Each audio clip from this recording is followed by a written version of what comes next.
Welcome back to part 2 of the Wealth Building Masterclass. I'm Clayton Morris. In this video, we're diving deep into your goals and how you can best utilize them to build wealth. Now, if you missed part 1, please go back and watch part 1. It's really the key to building wealth. It's in the description box below, so please go and watch part 1 and then come back and watch this one. That being said, let's get into it. I want to make sure that what I'm about to share is very helpful. So tell me if you can relate to these situations. You're an investor, or you want to be an investor, but you're not sure of your next step. The idea of working your W-2 job for years and years to come makes you die a little bit inside, especially when you're not even sure that you'll have a comfortable retirement if you manage to keep your job that long.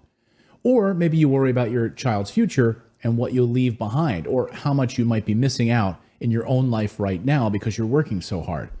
Maybe you own rental real estate properties in your area, but you're stressed out because you're dealing with repairs or tenant issues every week. The properties aren't delivering the returns that you'd hope for, and you're worn out by all of the work that you're putting into them, but you don't know how to fix the situation. Or here's another scenario. You don't think you have the time to invest in real estate, and you certainly can't afford it. The thought of trying to do it all by yourself is overwhelming, and you have no idea even where to start. Have I hit a nerve yet? Does any of that sound familiar? I'm guessing so, because I've heard them all before, and I'm here to tell you that I've got a solution for you. So let's get started. Now, you might not like this, but we've got some homework to do first. I warned you that this isn't a get-rich-quick answer to all of your problems, and I'm not about to tell you that it's going to be a walk in the park. You've got to be willing to put in the effort on your part to reach the reward. So if you're not willing to do the work, again, you should probably walk away right now, because you'll find that we won't be a good match for one another. I want people that are workers. You know, we have a saying in my family, there's no laziness in the Morris household. So if you want to be lazy, maybe we'll find you another family to live with. So I am here to help you, but I can't do it for you. My team and I, we empower people to move from the status quo to reaching their financial goals by offering exceptional support.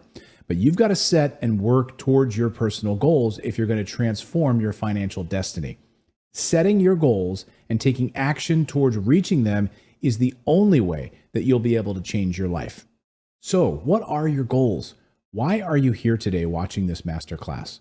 What's the real reason that you want financial freedom?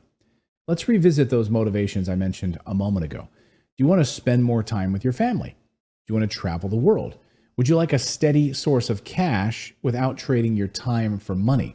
Do you dream of quitting your day job, retiring while you're young enough to actually enjoy your free time?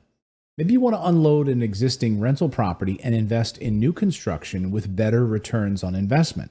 Or you want to diversify your investment portfolio because you're not feeling great about the volatility of the stock market. So if that's the case, you're in luck, because our team has made real estate investing just as easy as buying stock. Whatever your goals are, write them down. Seriously, grab a piece of paper right now and write them down. Write down these goals. There's power in putting things down in print. The data is in on that. So I want you to write down whatever you're dreaming of when you think of having a steady stream of cash coming in each month. Take those ideas, write them down, and put them up on your computer screen. Put them up on your refrigerator. Put them in your bathroom on the mirror. Put them everywhere. Taking action, even on the littlest of things, the minor steps in your goals, is going to be an important part of your journey.